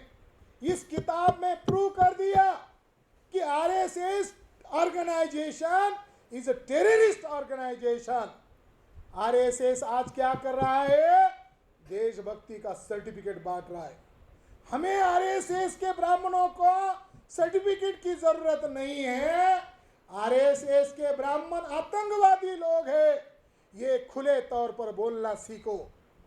कोई कानूनन आप अपराध नहीं कर सकते, क्योंकि अजमेर शरीफ बम ब्लास्ट का केस का जजमेंट आया और जजमेंट के आधार पर 3 आरएसएस के लोगों को गुनहगार मान्य किया और आजीवन उनको बम ब्लास्ट के नाम पर सजा हुई।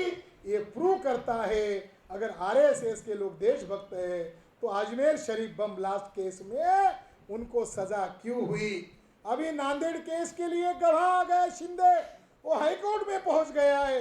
वो कह रहा है मैं आरएसएस का वर्कर था, गुप्त मीटिंग में मुझे बुलाया गया था और आरएसएस के लोगों ने ये कहा था कि नांदेड़ में, परवनी में, जालना में, औरंगाबाद में, तेलंगाना में बम ब्लास्ट करना है और आने वाला चुनाव जीतना है। आरएसएस के लोगों ने चुनाव जीतने के लिए अलग अलग सूबों में बम ब्लास्ट का प्लान बनाया था, उसका मैं आई विटनेस हूँ। वो हाई कोर्ट में चिल्ला रहा है। साथियों, उन लोगों को नंगा करना होगा। हमारी लड़ाई जिन ब्राह्मणों के खिलाफ है, केवल वो विदेशी नहीं है, वो आतंकवादी भी है। वो केवल विदेशी नहीं है, वो आतंकवादी भी है।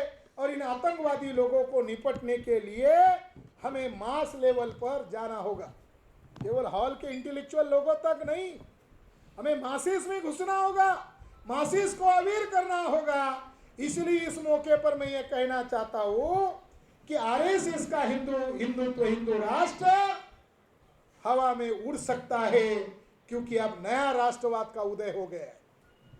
भारत मुक्ति मोर्चा ने हरियाणा के अंदर डीएनए कॉन्फ्रेंस किया, बीजेपी गवर्नमेंट ने विरोध किया। हमने आरएसएस के हेडक्वार्टर पर 6 अक्टूबर 2022 को 4.5 लाख लोगों को लेकर मोर्चा लेकर गए। उस दिन से एक नया राष्ट्रवाद उदय हो गया और उस राष्ट्रवाद का नाम है मूल निवासी नेशनलिज्म। वो हिंदू राष्ट्र है, हमारा भी राष्ट्रवाद है और हमारे राष्ट्रवाद का नाम है मूल निवासी राष्ट्रवाद। इस देश में रहना होगा तो वंदे मातरम कहना होगा। आरएसएस का हिंदू राष्ट्र हम नहीं कहेंगे, ब्राह्मण को ऐसा कदापि नहीं कहेंगे। इस देश में रहना होगा तो जय मूल निवासी कहना होगा। ये राष्ट्रद्रोह है, क्योंकि उनका देश है ही नहीं। ये देश तो हमारा है भाई, हम ऐसे फर्जी राष्ट्रवादी नहीं है। तो आने वाले समय में 6 लाख गाँव तक आपको ये मूवमेंट बड़ा नहीं होगी। मगर दासराम अन्ना ने मुझे कहा कि यहाँ के कम्युनिस्ट लोग कंफ्यूज कर रहे शेड्यूल कास्ट शेड्यूल ट्राइब के लोगों को। तो शेड्यूल कास्ट और शेड्यूल ट्राइब के लोग इतने कंफ्यूज हो गए सोशलिस्ट एंड मार्क्सिस्ट आइडियोलॉजी से कि वो अंबेडकर की तरफ जाने की बजाय खड्डे में जा रहे, गड्ढे में जा रहे। इसको त्यागना होगा। जैसे मोहन भागवत विदेशी है, आपने वो कहा, इसका जवाब मैं दे रहा हूं। आपने जो प्रॉब्लम बताया, ये कंफ्यूजन फैला रहे, तो इसका जवाब ये है, मोहन भागवत का डीएनए विदेशी है। उसी तरह कांग्रेस के ब्राह्मणों का भी डीएनए विदेशी है। आप ये मत समझना कि बीजेपी आरएसएस को विदेशी कह रहे तो कांग्रेस की तरफ जाकर बचना, नहीं, ये भी विदेशी, वो भी विदेशी। उसी तरह सीपीआई सीपीएम का ब्राह्मण भी विदेशी है। इसका मतलब उनको ये बताना जरूरी है, वो जो आंध्र प्रदेश तेलंगाना के जो उनके प्रभाव में आ रहे लोग हैं, उनको वार्निंग दिया जाए समझाकर कि विदेशी ब्राह्मण का साथ देना अंबेडकर द्रोह तो है ही है, देशद्रोह भी है। डीएनए वालों के खिलाफ बोल रहे हो तो लोग तुम्हें विदेशी ब्राह्मणों का दलाल कह सकते हैं। तो उन लोगों को डीएनए के भाई होने के कारण उनको अपील है एंड वार्निंग है कि वो कम्युनिस्ट ब्राह्मण के झांसे से निकल जाए, क्योंकि डीएनए ने प्रूव कर दिया सारे ब्राह्मण विदेशी है। ये प्रूव हो गया। आखिरी सवाल ये है कि हमारे कुछ साथी इमोशनल है, तो कुछ कह रहे हैं कि आप क्या करने वाले फिर ब्राह्मणों का। हमारे साथी ने यहूदियों की बहुत सारी जानकारी बताई, हमारे नॉन मुसलमानों को यहूदी क्या है मालूम ही नहीं है। मैंने कल भी उनको कहा था, अप्रैल 1925 में हिटलर ने एक ऑर्गेनाइजेशन बनाया था, सीक्रेट ऑर्गेनाइजेशन बनाया था, जिसका नाम था SSS, सीक्रेट आर्मी। अप्रैल 1925, मई, जून, जुलाई, अगस्त, सितंबर में 1925 के अंदर सितंबर एंड में दशहरा आया था। तो सितंबर एंड में दशहरे के दिन डॉक्टर केशव बलिराम हेडगेवार ने हिटलर से SSS ले लिया, आर जोड़ दिया, हिटलर की नकल करके नया ऑर्गेनाइजेशन बनाया, RSS, सीक्रेट ऑर्गेनाइजेशन ही है। हिटलर की एक इतनी बड़ी जानकारी है कि उस समय ब्राह्मण्स लोग नाजी के समर्थन में थे। हिटलर ज्यूज को मार रहा था, ज्यूज को मारने के लिए हिटलर के साथ भारत के ब्राह्मण थे। हिटलर के गुरु का नाम नीत्शे था और नीत्शे मनुस्मृति के राज को वहां लाना चाहता था, इसलिए उसने ब्राह्मण लोगों के कहने पर सिंबल चुराया, स्वस्तिक ब्राह्मणों का नहीं है, स्वस्तिक भी बुद्धिस्ट लोगों का है, मगर ब्राह्मण लोगों ने कहा हमारा है, तो उसने सिंबल स्वस्तिक बनाया। नीत्शे ने मनुस्मृति का आदर्श माना, हिटलर ने मनुस्मृति का आदर्श माना। ब्राह्मण कभी किसी के साथ नहीं होते, जो ज्यादा ताकतवर होता है ब्राह्मण उसी के साथ खड़े होते। वो शोषित लोगों के साथ नहीं आते, वो ताकतवर लोगों के साथ जाते। उस समय हिटलर के पास गए यहूदियों को मारने के लिए। आज म्यांमार पर साहब बोल ही नहीं रहे, भागवत भी म्यांमार पर बोल ही नहीं रहे, मगर पैलेस्टाइन और इजराइल का जो मामला है, यहूदियों के साथ ब्राह्मण खड़े हो रहे हैं। हमें वर्ल्ड लेवल की भी कॉन्स्पिरेसी को समझना होगा। आप लोगों को थोड़ा बहुत मालूम है, मगर हमारे बैकवर्ड कास्ट के लोगों को ये जानकारी लेना एक अलग चैप्टर है। इसके लिए हम अलग जानकारी लेंगे, पहले तो हमको लेना है और हम उनको बताएंगे। मगर कुछ साथी लोग पूछते हैं ब्राह्मण्स लोगों का आप लोग क्या करेंगे, वो भी बताकर अब मेरी बात को खत्म कर देता हूं। साथियों, कुछ कह रहे थे कि माफ कर दिया जाए, तो एक ने कहा माफ नहीं किया जा सकता। मैं इससे सहमत हूं। हमारे महापुरुषों की हत्या की, अंबेडकर साहब को रात को ही मार डाला, इंसुलिन का ज्यादा डोज देकर। मारने में नेहरू, गोलवलकर, वाजपेयी शामिल था, डांगे शामिल था। ये जो साउथ इंडिया के, तेलंगाना के जो कम्युनिस्ट और सोशलिस्ट लोगों का डंडा झंडा ढो रहे हैं, और इधर अपने आप को दलित भी कह रहे हैं और इधर अंबेडकरवादी भी कह रहे हैं, शेड्यूल कास्ट के तेलंगाना के और आंध्र प्रदेश के शेड्यूल कास्ट और शेड्यूल ट्राइब के लोगों, आपका बाप है डॉक्टर बाबा साहब अम्बेडकर, उसको मरवाया नेहरू ने और उसको साथ दिया श्रीपाद अमृत डांगे और कॉमरेड पे ब्राह्मणों ने। इसके सबूत है मेरे पास, और मैंने अंग्रेजी में किताब है, 11 लैंग्वेज में लिखी है, वो किताब लो, हु किल डॉक्टर अम्बेडकर, पढ़ो।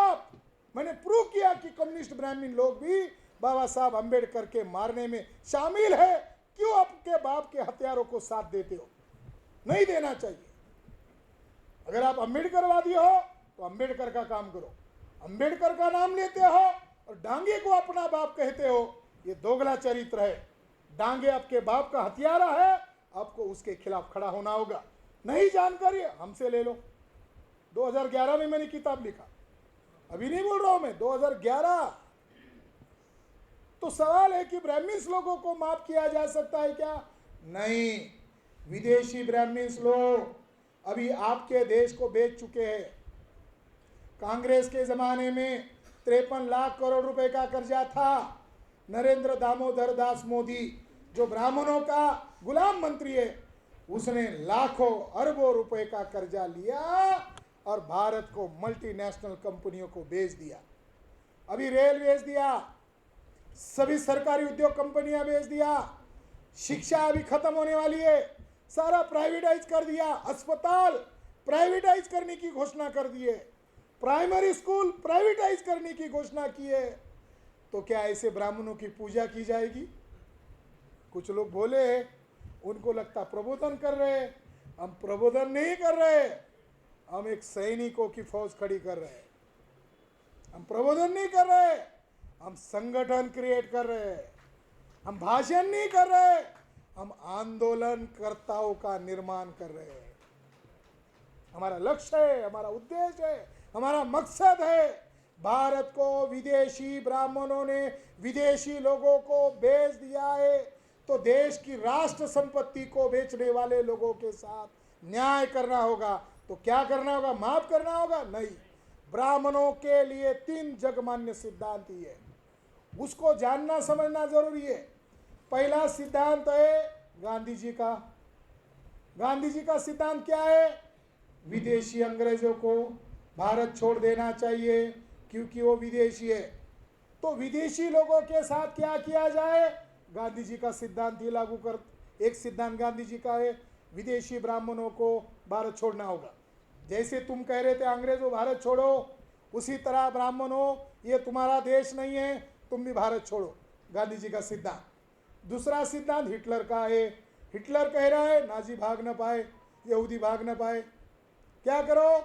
ये दोबारा बच्चे पैदा करेंगे, फिर हमको मारेंगे। हिटलर ने क्या कहा? हर एक को पकड़ो, गैस चैम्बर में दबा के मारो। हमारा सिद्धांत नहीं है, विश्वमान्य सिद्धांत हिटलर का सिद्धांत है। भागने भी मत देना, उनका पूरा बंदोबस्त करो। तीसरा सिद्धांत है नेल्सन मंडेला का। वो क्या कह रहे हैं? जेल में डाल दिया, बहुत तकलीफ दिया, तकलीफ देने के बाद वो हीरो हो गए। व्हाइट लोगों ने जब उनको परेशान किया, अंदर डाला, फिर अंदर डाला, ज़्यादा साल जेल में रहे, जितने ज़्यादा साल जेल में रहे उतने हीरो हो गए। हीरो होने के बाद उनको पूछा गया कि क्या किया जाए विदेशी लोगों के साथ, तो तीसरा सिद्धांत नेल्सन मंडेला का है। वो कहते हैं विदेशी है, बहुत साल पहले आए, अब क्या करें? नहीं, उनको नहीं जाना चाहिए, उनको इसी देश में रहना चाहिए, मगर शासन सत्ता मूल निवासियों के हाथ में देना चाहिए, और विदेशी लोगों को केवल नागरिक के तौर पर रहने की हम आज़ादी देते हैं, उन्हें शासन सत्ता पर रहने का अधिकार नहीं है। ऐसे 3 सिद्धांत हैं। पहला गांधी, दूसरा हिटलर, तीसरा मंडेला। अब हमारा कौन सा सिद्धांत है? हमारा एक चौथा सिद्धांत है, और वो चौथा सिद्धांत क्या है? नया कोई रूल लागू नहीं करना है, तीनों में से एक को ही चुनना है और एक लागू करना है, मगर ये हम तय नहीं करेंगे, ये ब्राह्मण के व्यवहारों पर निर्भर होगा कि गांधी का लागू करे या हिटलर का लागू करे या मंडेला का लागू करे। इसमें से एक लागू होगा, वो हमारे ऊपर नहीं। उसके लिए हम कोई मीटिंग नहीं करेंगे, इसके लिए हम कोई वोटिंग नहीं लेंगे। ब्राह्मणों के वर्तमान व्यवहार पर डिपेंड रहेगा कि ब्राह्मण के साथ 3 में से एक लागू करना होगा। 2024 में जैसे हमारे साथी कह रहे हैं कि 26 नवंबर को हम ईवीएम के खिलाफ चुनाव आयोग के मुख्यालय पर मोर्चा लेकर जा रहे 5 लाख लोगों का, तो मानते तो ठीक है। 2024 के बाद गड़बड़ी किया, ईवीएम घोटाला किया, फिर बीजेपी सत्ता में आई, तो आरएसएस को शताब्दी वर्ष है और हमारे तो ज्योतिबा फुले के 150 साल तो हो ही गए, अगले साल तो 152 होंगे, 152। तो आने वाले समय में हमें भी फिर सोचना होगा, अगर तुम हमारे लोकतंत्र को बर्बाद कर रहे हो, हमारे ही लोगों को गुलाम बना रहे हो, तो आने वाले समय में हमें भी क्विट इंडिया मूवमेंट शुरू करनी होगी। जब हमारे सारे अधिकार छीने गए, आज हमारे अधिकार छीने गए, ये हमारी कॉन्फ्रेंस हो रही है, न जाने कल परसों तेलंगाना आंध्र प्रदेश के लोग चिल्लाना शुरू करेंगे। हमारे लोगों को जितना समझ में आ रहा है उससे 1000 गुना ब्राह्मण को समझ में आ रहा है। हम अगर कह रहे ब्राह्मण विदेशी है तो हम कह रहे ब्राह्मणों केस करो, विरोध मत करो, केस करो, तुम्हारे तो जज है, हमारे कहाँ जज है। केस करने के बाद तुम्हारा डीएनए टेस्ट होगा, मेरा डीएनए टेस्ट होगा, फैसला अपने आप हो जाएगा। तो आने वाले समय में तेलंगाना आंध्र प्रदेश के हर डिस्ट्रिक्ट में डीएनए कॉन्फ्रेंस होगी और आने वाले कुछ महीनों के बाद आफ्टर दिसंबर 3-4 लाख लोगों की डीएनए कॉन्फ्रेंस मैदान में होगी। हम अभी समझा रहे हैं, हमारे बुद्धिमान लोगों को समझा रहे। बुद्धिमान लोगों को घर जाकर सोना है क्या? बुद्धिमान लोगों को अपना दिमाग भी लगाना है। आपकी तो नींद उड़ गई, विदेशी ब्राह्मण आपके सामने आ गया, तो आपको गांव-गांव का संगठन खड़ा करना है। डॉक्टर कुमार नागेली बोल रहा है कि उसने 52 गांव अकेले ने पैदल दौरा किया, तो प्लानिंग अगर बना दो 1000 लोगों का पैदल यात्रा, तो 1 सप्ताह के अंदर सारे गांव कवर हो जाएंगे। डॉक्टर कुमार अकेला 52 गांव को कवर करके आ गया, डॉक्टरी करते अगर 100, 200, 300 लोगों का प्लान बना कर दो तो सारे तांडा भी कवर होगा, हमारे लमाड़ी लोगों की भी तांडा कवर होगा। लमाड़ी लोगों को भी बताना होगा ज्ञानेश्वर चौबे हरामखोर हमको विदेशी कह रहा है, उसको एक्सपोज करना होगा। विदेशी ब्राह्मण भारत का नागरिक थोड़ी है, वो तो विदेशी लोग हैं, उनको ट्राइब्स लोगों में कम एक्सपोज करना होगा। और यहाँ लमाड़ा लोगों को बामसेब की तरफ जा रहे, लमाड़ा लोग बामसेब की तरफ पहुंच गए, ब्राह्मण को मालूम है।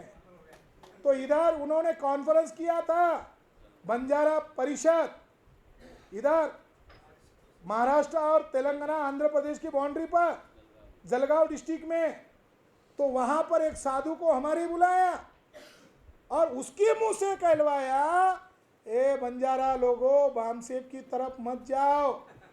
बीजेपी ने कॉन्फ्रेंस आयोजित किया और बीजेपी ने एक साधु को कहा, कुछ दबाव दिया होगा, है वो अच्छा, उसका पुरखा बहुत अच्छा है, मगर उसको गलत बात बोलने के लिए कहा, और वो कहने के कारण बंजारा लोगों को लगा, हम तो समझ रहे थे बीजेपी बड़ा संगठन है, मगर बीजेपी हमको इकट्ठा करके बुलाकर कह रही है, नहीं बीजेपी छोटा संगठन है, बाम से बड़ा संगठन है। उनके विरोध करने के कारण बहुत बंजारा हमको ज्वाइन हो गए, क्योंकि भामसेब में ऐसे लोग हैं, दासराम नाइक जैसे लोग हैं। तो यहाँ कौन से तारीख को यहाँ परिषद है आपकी नॉमिनेटेड ट्राइब मोर्चा की 29 को जवाब देने के लिए, आरएसएस बीजेपी को जवाब देने के लिए कॉन्फ्रेंस आयोजित किया कि लमाड़ा लोग बंजारा लोग मूल निवासी लोग हैं और भारत को आज़ाद करने के लिए वामन मेश्राम के साथ डटकर खड़े रहेंगे। ये मैसेज देने के लिए 29 को नेशनल नॉमिनेटेड ट्राइब मोर्चा का इधर तेलंगाना में बड़ी परिषद है, आप इसमें आओ, ये उम्मीद है। मुझे वरंगल में मुझे हमारे माली साहब ने तेलुगु भाषा का हेडबिल दिया, उनको मालूम है मुझे पढ़ने नहीं आता, फिर बाद में उनको याद आया ये वरंगल बोलना चाहिए, तो मैं कुछ दिनों में तेलुगु सीख लेता हूँ, ऐसा मुझे लग रहा है तो तेलुगु सीखकर हम आएंगे। धन्यवाद। धन्यवाद सर। साथियों, राष्ट्रवादी जनार्दन मैं जिन साथियों का नाम ले रहा हूँ, हरिकृष्ण माने, सम्राट अशोक, विनय किशोर, गुम्मड़ी लक्ष्मण, हरिकृष्णा, अनिल मौर्य, प्रशांत, शद्रक,